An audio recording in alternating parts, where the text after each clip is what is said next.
Have you actually pressed the record button? I have, yes. I'm directing you. The camera's in a different place. Remember, it's over here now. Oh, okay. Well, where was I looking? Well, kind of like up here somewhere. You look like me when I was a bit. Well, you've got me looking down, actually. That's a good point. Why isn't the camera further up?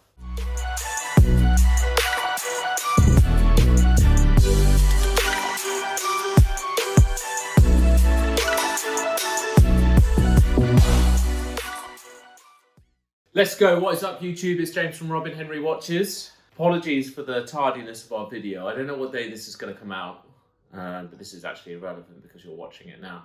Anyway, let's move forwards. I am wearing the Rolex Datejust 36 green palm dial from 2021. The cursed Rolex. It's not cursed at all, and it's factory set diamond bezel. Look at that, beautiful. If you want to be like Mammy, don't bother actually. It's in the web shop, but don't buy it because I'm wearing it and I probably really don't want to sell it, so I don't really care less. It's expensive, so don't buy it. You don't, our accounts do. Yeah, well, probably. But yeah, very rare configuration to find. There are some around on the Jubilee, but I actually like the Oyster better. It's a rarer combination. I think it just works. Yeah. Anyway, off topic.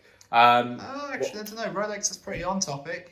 So we are discussing the market, depending on how clickbaity you made this title. Maybe there needs to be a picture of me like a graph and people homeless. That's really helpful. I'm going to screen cap that. Thank you. Yeah. So, funny enough, we were going to do this video a few weeks ago, and I think if we had got around to recording it then, it would have actually been different from today because the market has changed. When the first signs were coming out and people were doing videos like the market's crashing, blah, blah, blah, and I mean, it was a bit clickbaity anyway, but there were only the very early signs. Let's be honest though, people have been waiting months, years for this market to do anything of this type so they can throw those clickbaits out there. They've been waiting to put those market crash videos. Yeah, well, listen, everyone's coming at it from a different angle. I mean, address it, is the market crashing? No. But there is correcting, and from a collecting kind of point of view, for people trying to get watches, it's a good thing. Generally speaking, at the moment, what's actually happening is it's generally the Rolex hype pieces which are coming down.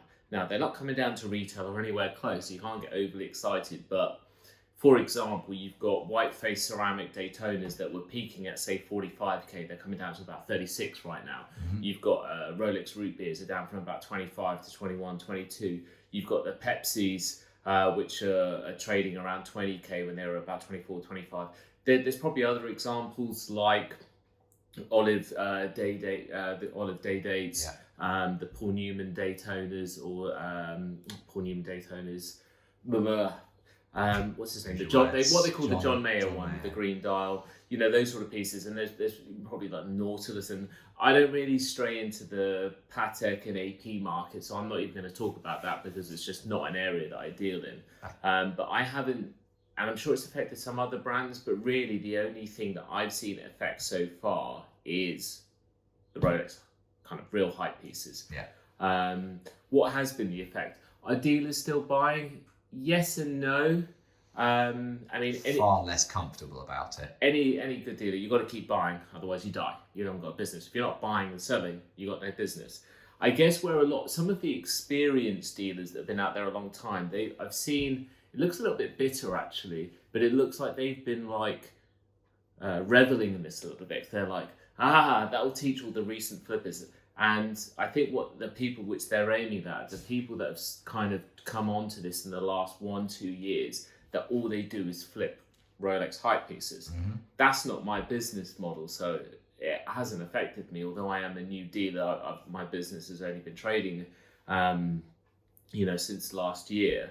But I've been into watch collecting and whatnot for well over a decade, a long time. So although I haven't seen this before, I've seen it in business before, and my business model is spread out.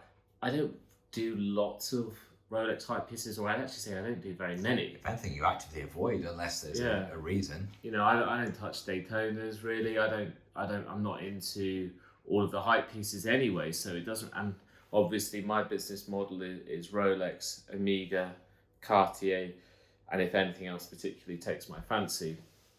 What I have noticed is, sometimes I do get involved in other deals. One recently, for example, the Rolex GMT Pepsi. There's me saying I don't deal in them, but this was a one-off.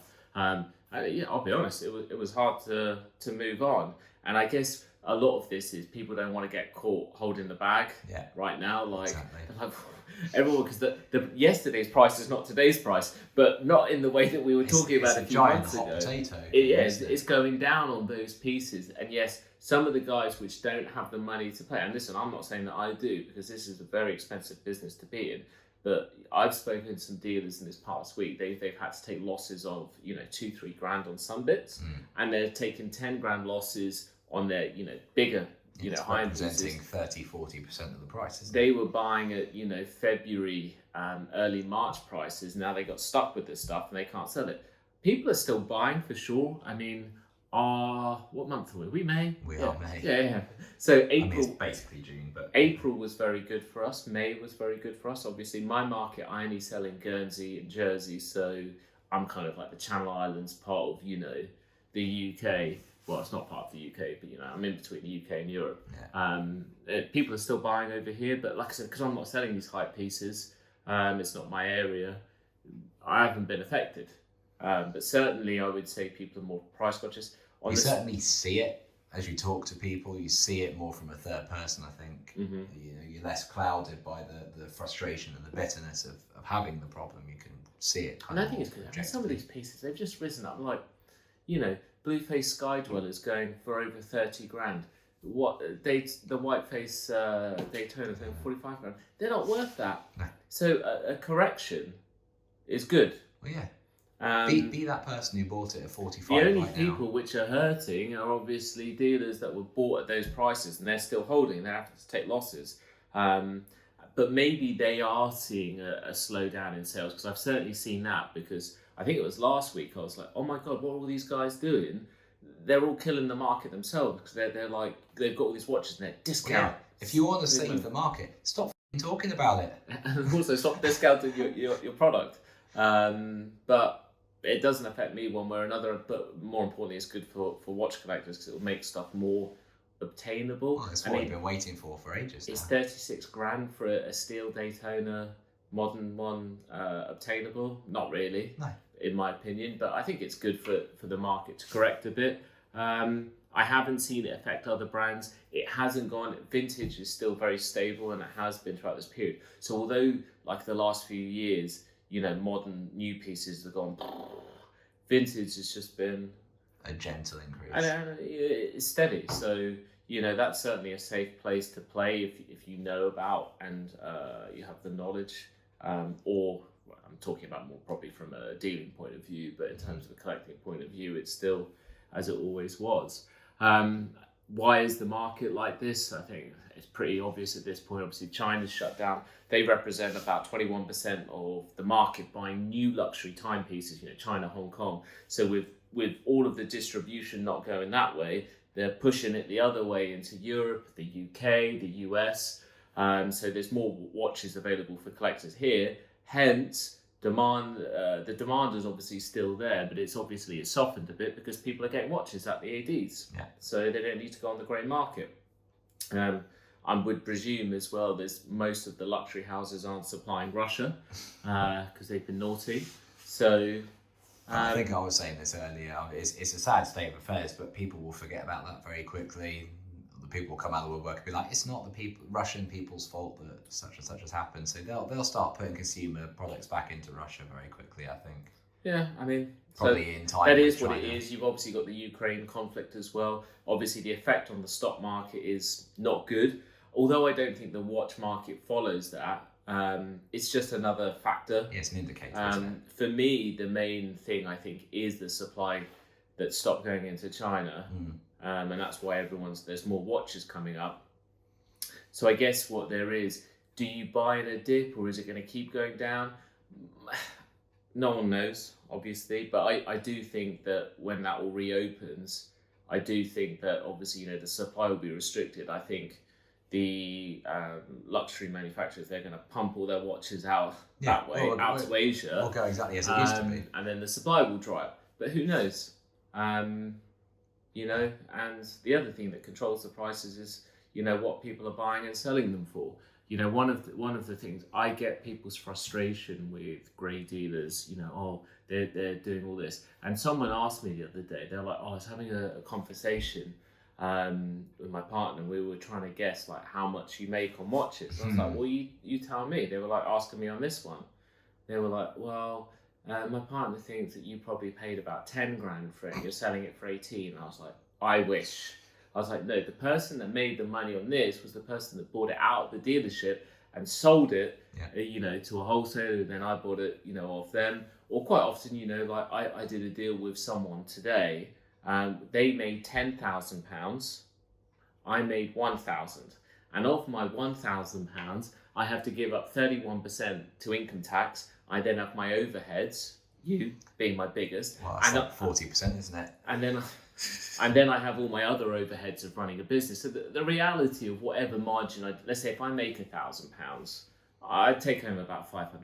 Yeah. Now that was a particularly good deal for me because most of my deals are much less than that. It's rare we even go near that sort of thing. My margin is always very sensible, and generally speaking, we're talking a few £100s. Now I know other dealers, they're not going to have those margins because they might have bigger overheads like a store, or they might have a particular customer base where they can do more, or they've got a market where they can do that. Where I am and my customers, they're not going to tolerate. Like if I was trying to sell a steel Daytona, a new one, I'm not going to get 37, 40 odd grand.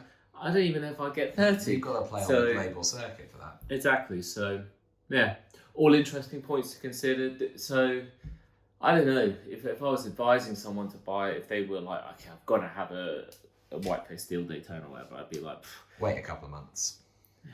I'd probably say wait and see, I don't watch the news, but, maybe keep an eye on that, see when China opens up. And well, that's going to be sooner than later because the world can't tolerate China being shut for long. Mm-hmm. So you're going to find out. And, with some pieces dropping as much as 10, 15 grand, 2 months wait to save 15 grand well worth it, I think. Yeah. Is it seeping out to other brands? Yes, I think, Patek, AP, Tudor. If we're talking in our scene. I think Tudor just, it's very hit and miss. Well, anyway. Tudor's hit and miss anyway, but it's got harder, hasn't it? Will it spread into other brands? Yeah, probably. So we'll, wait and see. I'm never going to advise people to, invest in watches. But I would still say if you're like, well, I've got like 50, 100 grand in watches, I'd still think you're still safe.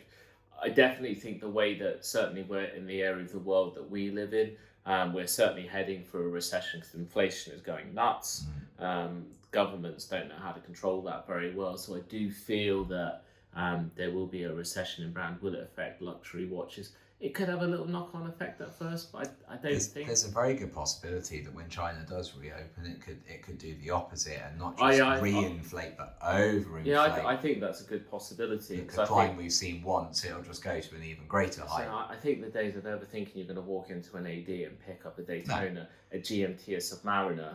Think of all the changes that have happened over the COVID period and how many hopefully businesses at least have we changed. get back to a point where people can walk in and get Datejust. I would certainly say that's one thing that's happened recently. The phenomenon, like the whole time I've ever known around about watch collecting, even if you look back at history, you've never been able to flip a Datejust out the AD and make money. Yeah. That's never happened, but it has happened in the last year. But if we see that reinflation, that's certainly stopped right now. You can't walk into an AD. I mean, maybe if you got the Wimbledon dial, but outside of that, I just don't see it happening right now. I think you'd be lucky to see your money back. Will that happen? Who knows? Hopefully it does. Because, Jesus Christ, the point you can't even get ladies, Datejust or men's Datejust. It's not a world where I want to live in. Well, this is the thing. If it reinflates, it may well go back to that point. So let's get into a few of the watches that we've got at the moment. We've got others arriving and others inbound. Obviously, I don't know what day. Let's touch first. So I said that I wasn't going to sell this. So I'm just going to address that because someone called me out on it. Same day you decided to put it in the store, but... I did it more at the time because the thing, I was saying this to the guy at lunch, it's like, I have more watches than this. It's just that I've got, probably 3 or 4 with FedEx, a couple out on service. So I don't have all my watches at once, and my web shop looks a little bit empty. I look like a pauper, But Yeah, we don't want to post something up that we don't yet have and haven't seen. Yeah, exactly. Yeah. So listen, yeah, it's for sale, but I do think it's going to. I don't think it's going to stay there long. I think I am going to take it, but so you've got a short time if you want. The burgundy red Cartier towers. I can't. I mean, it's not. I was like to say it's not officially discontinued, but it is because it's not on their website anymore. All the authorized dealers have removed it, and it's not the Cartier website anymore. It's a complete 2022 brand new unworn set, but it's not going to stay that way for long because I bought it for me. But I'm like a charity. I'm helping people. I'm putting my stuff in the shop. I've got to feed myself. Anyway, let's move on. The strap is very nice as well. Beautiful. Unlike best of the three. I haven't got my solar bit on yesterday, but I tried to put my solar bit back on the original strap. I tried wearing it around the house. And I was like, it doesn't work. I don't know. I need to figure that out. I need to get to a Cartier store and to get on a bloody plane. 0 out of 10 Cartier. Yes, 0 out of 10. So moving on. So we have the Tudor Black Bay GMT in steel and gold. I'm really surprised. I thought this would go. You can't get them from the authorized dealers easily unless you've got a good relationship. I've lowered the price on it. So it's at 4,600. So it's only £300 over retail. So although it's a premium, it's a very small one if you want. And we should clarify, there's basically nothing in it for us at this point because we had to pay over retail. Yeah, so basically I'm gonna come out flat on this. It's still got the case back sticker on. It's a complete full set, April 2022. Yeah. It's an awesome watch. You've got a solid gold crown, solid gold bezel. The first few links are solid gold, then it's capped gold, not gold plated, completely different. Capped is a lot thicker. For the value for money, it's an awesome watch. And if you like the whole root beer thing, I really love this colour on the bezel. Yeah. Far better than the standard, I think. For that money, 4,600. Buy it. No words. Moving on. We have a brand new 2022 unworn, complete full set Amiga Seamaster 300. In terms of value for money for a dive watch, how much is it? It's cheap. 3.6. 3.6. Yeah, £3,600. Well under retail. I mean, it's just value for money. It's the best dive watch they've nailed out. You got the ceramic bezel. Now these do come on the bracelet as well, but I'm not just saying this because I'm biased. I bought this this is the exact configuration I bought many years ago when it first came out. I say many years ago, like 3 years ago. I bought it on the bracelet. It was a mistake. It felt all a bit odd and a bit top heavy. The bracelet is overly fussy. They haven't nailed it like a proper oyster bracelet. That's with the double chain link, isn't it? And this just works. You can really get it onto your wrist nicely. Yeah, it's awesome. It's still got the case back sticker, complete full set. 3,600. You compare that to a Submariner. The value in that. And it wears so comfortably. It is not heavy at all. Well, especially on the rubber strap. I think it's perfect. It's a really good quality Amiga rubber strap. You get the Amiga pin buckle. 3,600. What's the retail on these? 4,800. What's not to like? Exactly. And the last, but certainly not least, we have the Rolex Submariner. It's now the discontinued 40mm one with the old maxi case. Yeah. Now, what makes this one special is that it's unworn, but also stickered. Remember the days that you could go to Rolex, buy a watch that you wanted, and they wouldn't strip all the stickers and start sizing the bracelet. It's not been sized whatsoever, so it's on the full bracelet. It's not stolen. Not stolen. Well, why would it be stolen? Well, sneak out the AD and. Oh yeah, that's the way that we do business here. Nowadays, if you try and get something stickered, you'd have to. So yeah, sticker. Clasp is all stickered. Case back is stickered. Side is stickered. You got the bezel protector.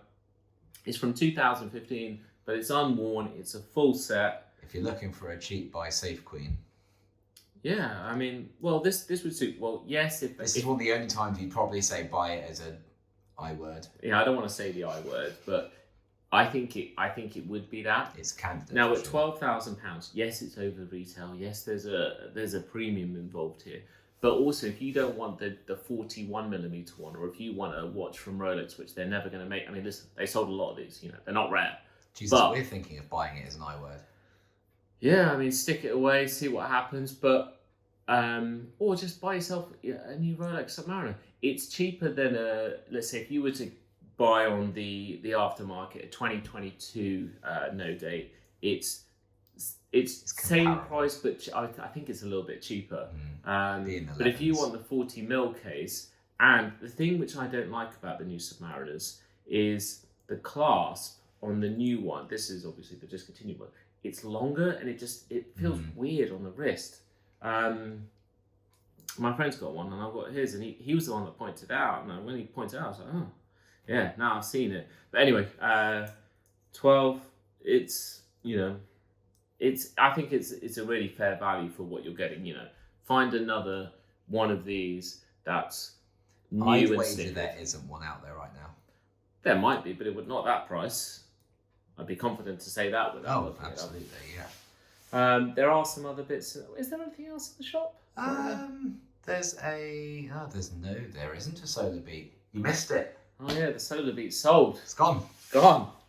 No solar power for you. Obviously got this, but I don't care. Don't buy it. There is a P01 in there, which God, that's so ugly. we're just not even going to talk I about. wouldn't even want it in my house. Disgusting watch. I literally don't even want to sell it. You should do. We should actually put it at 500 quid. Yeah, But yeah, what have I got coming in? I've got a Rolex GMT, the black bezel discontinued one at a very good price. I've got an Amiga Constellation, which I've been talking about for 6 months. It's out of service. I've forgotten what it looks like. It's been that and long. it was supposed to be here, but I don't know where it is. And wait, there's something else. I don't know. Maybe there is. Maybe there isn't. I can't remember. Yeah, it's big. What? It's going to make a bang when you tell people about it. Oh yeah, I forgot about that. What happened to that Oris? That's still incoming. Oh, that is still incoming. It's still incoming. Are we talking about the Oris? We can talk about the Oris. I mean, listen, it's going to be a sexy motherfucker for summertime. It's the one which they released last year in the all bronze case, all bronze bracelet, and with the candy dial, candy pink. It's almost tasteful. I think it's tasteful. Up until the candy pink, it's tasteful. I think it's all tasteful. It's just like the thing for me with bronze is I like the look of it because you get for a very good value, you get an almost gold look. But the problem is when it starts being. But some people like patina on the bronze. Not for me. Nah. But I'm going to be able Yeah, to offer. I'm going to be able to offer it brand new and well below retail. So that's what I was like because I like that Oris, and I think Oris is a standalone is a good independent brand. So I thought we'll do it as a one-off. So. Someone call Theo and Harris. Someone else is talking about Oris.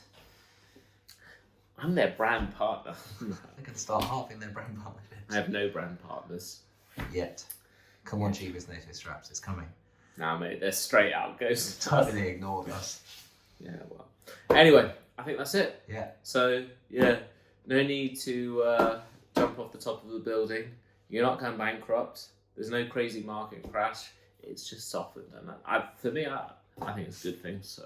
And please, market, in the meantime, don't crash before we release this video.